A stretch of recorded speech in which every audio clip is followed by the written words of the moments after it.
For the 250 main event, Skip Norfolk is mechanic, making sure those taillights are working properly as he returns to the location where he won his very first Supercross. I think, Art, those taillights serve more as warning lights. If you take a look at Emig here, intensity on his face. Anaheim, as I mentioned at the top of the show, carries a little more magic. It's not the opening round anymore, but it's still the biggest. Going back just a decade, we see some of the great names of this sport. Glover winning it in '85. You, David Bailey, in '86, your second victory here. Right, the first one coming in '83. And McGrath looking to become the first three-time winner, winning the past 2 years. Now the butterflies have got to be spinning. Last-minute instructions and nervous routine.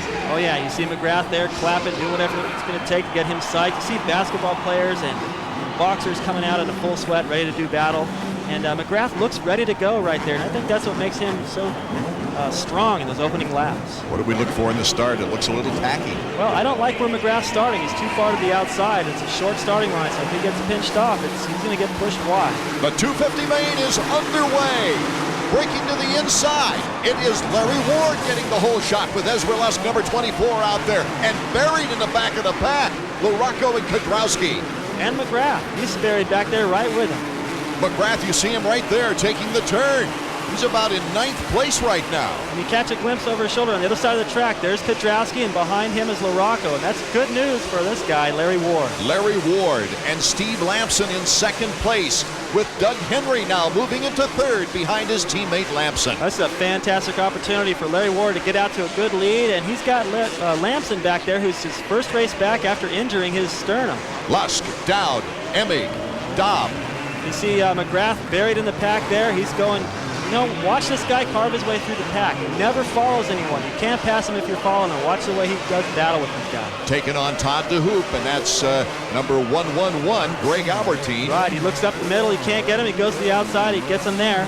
Right now, McGrath looks like he's pinned with the 2 riders out in front of him. Well, nowhere to go. Oh. Look at that. He crosses all the way back across and sets himself up for that next left-hander. Boy, he never follows. He's awesome in those opening laps.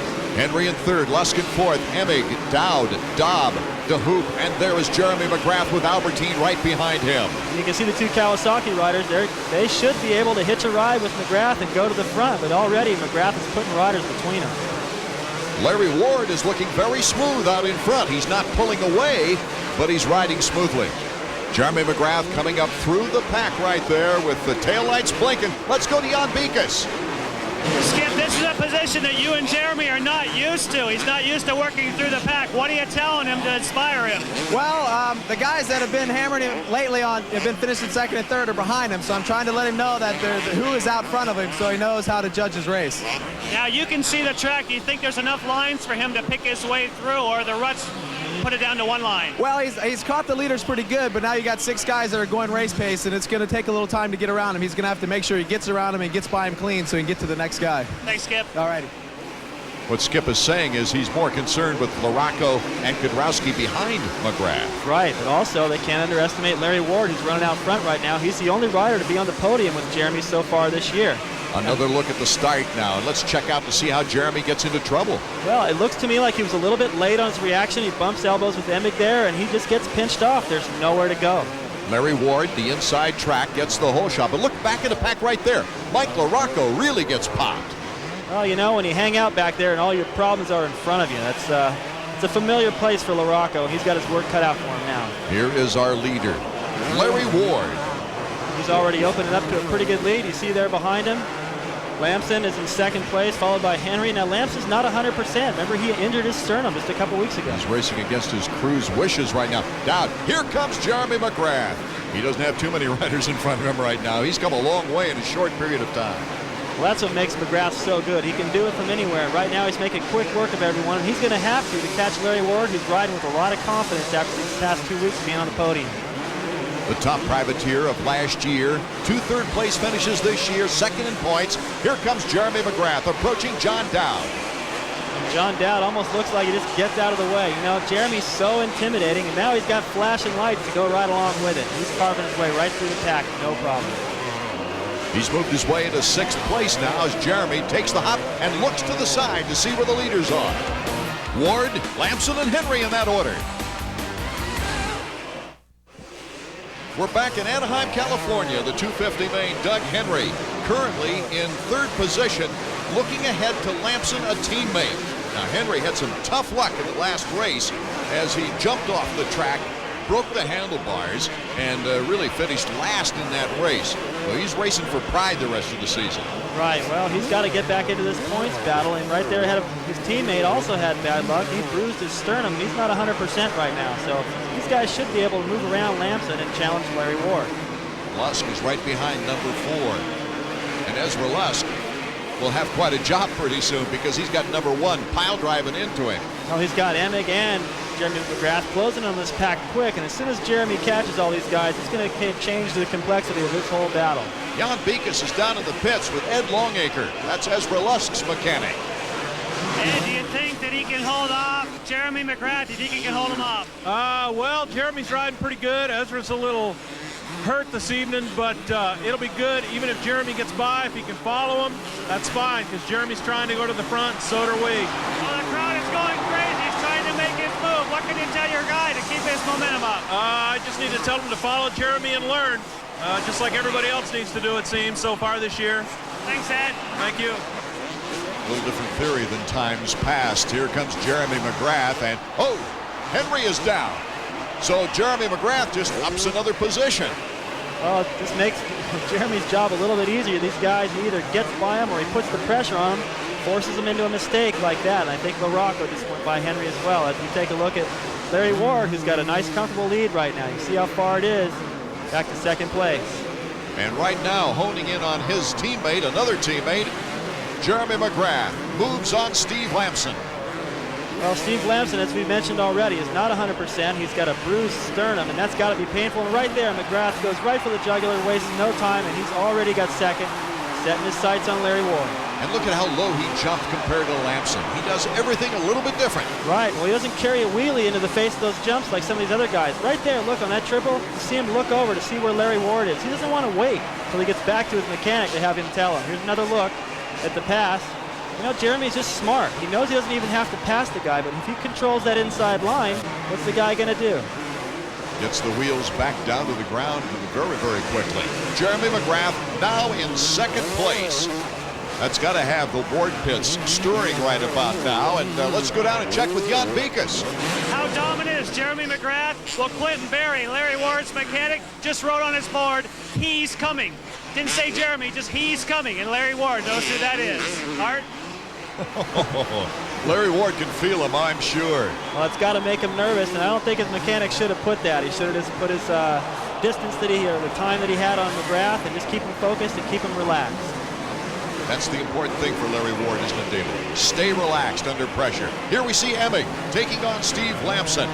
Emig was 5th here at Anaheim last year. He actually led this race for 4 laps last year. And he has no trouble getting by Lamson. And of course, we keep pointing out Lamson's not 100%. There you see a perfect example. That's a really tough section, requires a lot of strength, and he just doesn't have it to get through there quick. Emig was the first rider last year to actually pass Jeremy McGrath in head-to-head competition, but he's in only 4th position right now. Here's our number 1 rider, Larry Ward. Well, you saw he got a little glimpse over his shoulder of McGrath coming the other way. Now we're going to put the clock on these guys. The Honda stopwatch and see what the interval is. McGrath has sure closed the gap on Larry Ward. Since he moved into second, he's been chipping away like 3 seconds a lap, and that tells me that Larry Ward's riding nervous. He's not riding as relaxed as he was in the early going. Here's Doug Henry after his spill getting up, and Mike Kudrowski finally comes into the frame. And remember, Mike Kudrowski was right with McGrath in those opening laps, and McGrath's able to carve through traffic, and Kudrowski isn't. That's the difference between those two.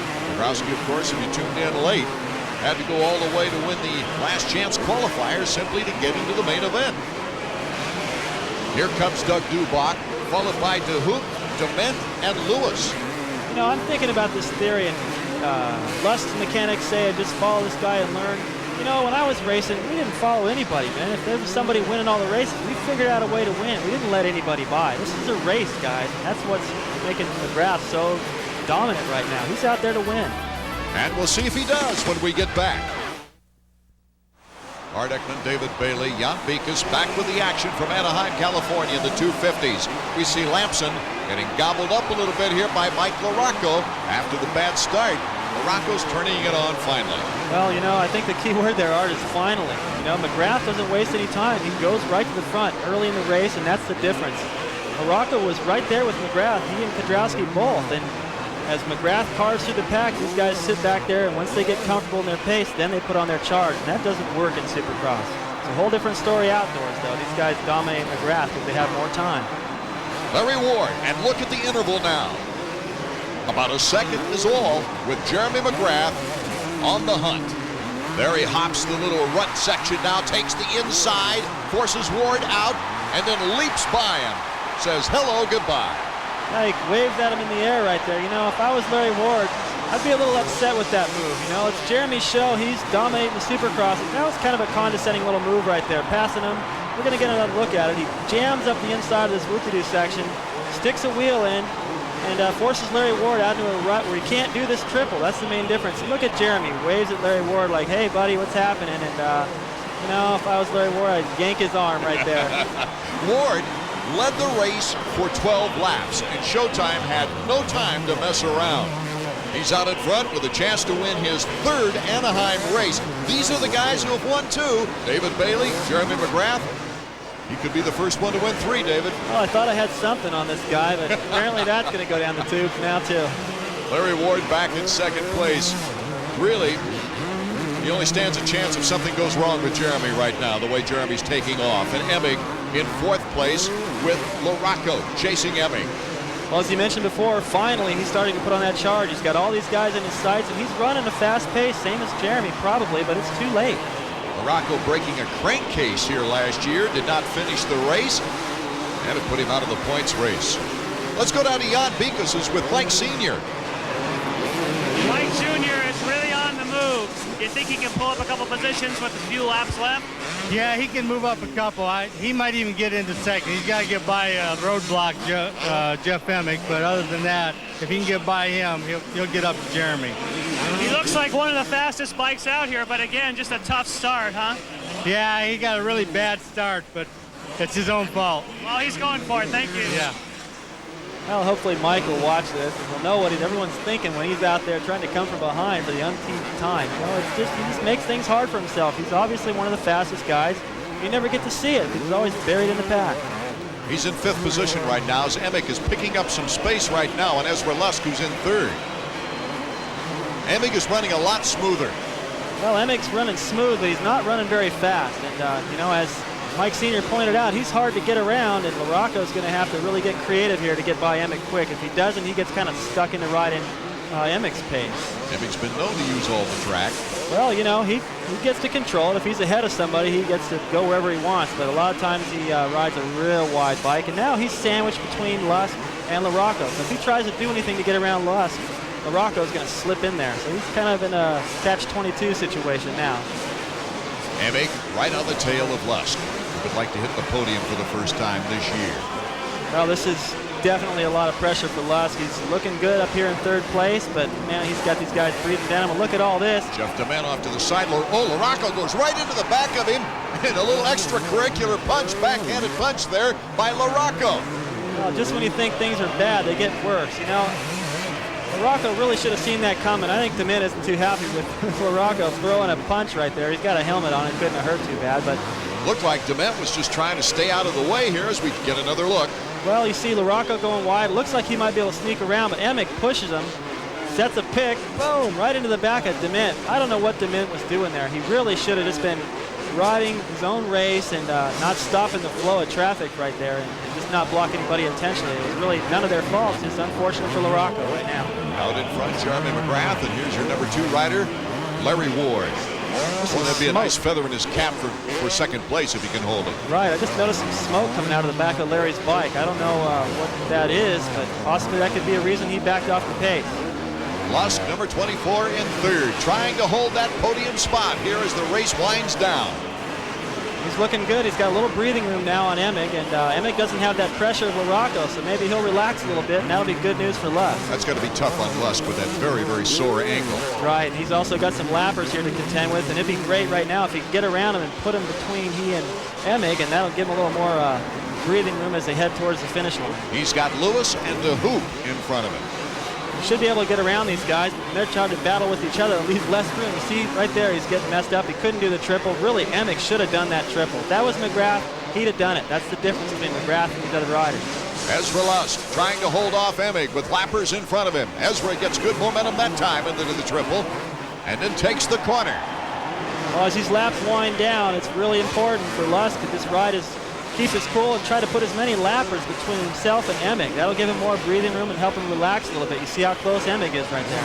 Emick got the whole shot in the opening race, but then he fell in turn 1, ended up 9th after coming from behind all the way. Had a 5th place in Minnesota. And he would love to get that 3rd place spot away from Ezra Lusk. Well, it's a big boost for each one of these guys. Whichever one can make it on the podium, they're going to carry a little bit more momentum in these next few rounds. It's still early in the season, and they're both trying to get something started. You saw Ray Tetherton on that hay bale trying to cheer Ezra Lusk on. He'd love to see the Suzuki up there on the podium, just like they were in the 125. Right, they had 2 out of 3 in the 125 class, and if they can put Lusk on the podium in this 250, that gives confidence to the rest of the team. Once they realize that somebody's up there from the team, it gives everyone else confidence that the bike's capable of it. The question is, can Lusk last, though, with his condition? Emick himself is running with the cold. Yeah, both these guys have got problems that it's keeping them from being 100%. And I think Lusk, he's got the upper hand. He controls the racetrack. He just can't leave the door open. Things are well defined out in front, and look at that. Emick takes Lusk out of the play. I don't believe that. Emick's been closer and closer, and he's been studying his lines, looking for an opening. And right after I say it, Lusk goes wide. That was just, well, he really should have covered that. And Emick, it wasn't so much of a dirty move. What was he supposed to do? He left the door wide open. We'll get another look here. Look at Emick. You can already see he's going for the inside. He kind of took it a little wide. He could have made the pass without that much contact. And the result, he goes down too. So I don't think Lusk can get too mad at that. Number 11, Larry Ward in 2nd place. Emick got up, and he is in 3rd. The checkers in a moment. It's the final lap in Anaheim, California. This young man has the chance to become the first 3-time winner in Anaheim, as he's looking for his 3rd consecutive win of this young season.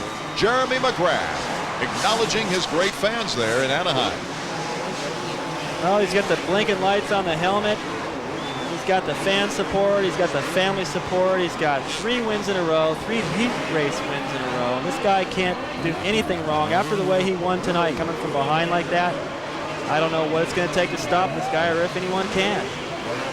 It will give him at least a 13-point lead in the points race after only 3 races. And his 22nd win of his career. That's pretty amazing. Only 3 seasons on the 250, starting the 4th season, 22 wins. I only have 12. I rode longer than he did. And in 2nd place, Larry Ward, his finest finish of the season, to go along with 2 3rd places. He's been on the podium all 3 times. Jeff Emick placing 3rd. Well, it's a good ride for him tonight. He had to earn it. We saw he ended up on the ground, but he was able to hang on. It's a good finish not only for him, but for Team Yamaha, where they finally get a Yamaha on the podium. Jeremy McGrath sitting atop his Honda. Look at those lights beaming away. It's got to be a great feeling, 3 times in a row here.